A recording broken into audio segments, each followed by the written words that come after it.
അങ്ങനെ നമ്മൾ കാത്തിരുന്ന് കല്യാണ ദിവസം എത്തിയിട്ട. വൈകുന്നേരമായിരുന്നു നമുക്ക് പരിപാടി. ഒരുപാട് സ്റ്റാർട്ടറുകളും ഫുഡുകളും ഒക്കെ ഉണ്ടായിരുന്നു കേട്ടോ. അങ്ങനെ നമ്മൾ നേരെ അകത്തേക്ക് കടന്ന സമയത്താണ് നമ്മുടെ പയ്യൻ്റെ എൻട്രി ഉണ്ടായിരുന്നത്.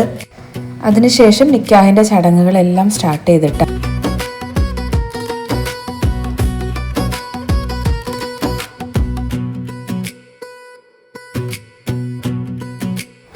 നിക്കാഹ് നടത്തി കൊടുത്തത് വേറൊരു കൊച്ചാപ്പായി ആയിരുന്നു കേട്ടോ. അങ്ങനെ നിക്കാഹിൻ്റെ കാര്യങ്ങളൊക്കെ കഴിഞ്ഞ് ചെക്കൻ്റെ രണ്ടാമത്തെ എൻട്രി ആണ് കേട്ടോ ഈ കാണുന്നത്. പാട്ടും പരിപാടിയൊക്കെ ആയിട്ട് ആൾ സ്റ്റേജിലേക്ക് കയറി. ശേഷം നമ്മുടെ പെണ്ണിൻ്റെ ചടങ്ങായിരുന്നു. നമ്മളെല്ലാവരും കൂടി പാട്ടൊക്കെ പാടി അങ്ങനെ അവളെ സ്റ്റേജിലേക്ക് കയറ്റി.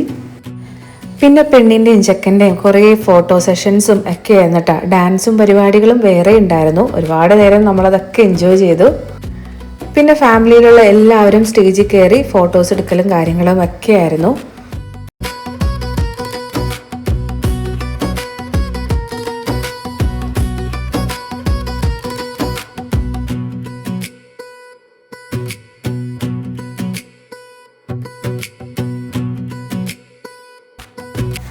ഇനി നമ്മുടെ മെയിൻ പരിപാടിയിലേക്ക് കിടക്കാട്ടോ. അങ്ങനെ ഫുഡ് കഴിക്കാൻ വേണ്ടിയിട്ട് സെപ്പറേറ്റ് ഒരു ഹോളായിരുന്നു, നമ്മൾ അവിടേക്ക് വന്നതാണ്.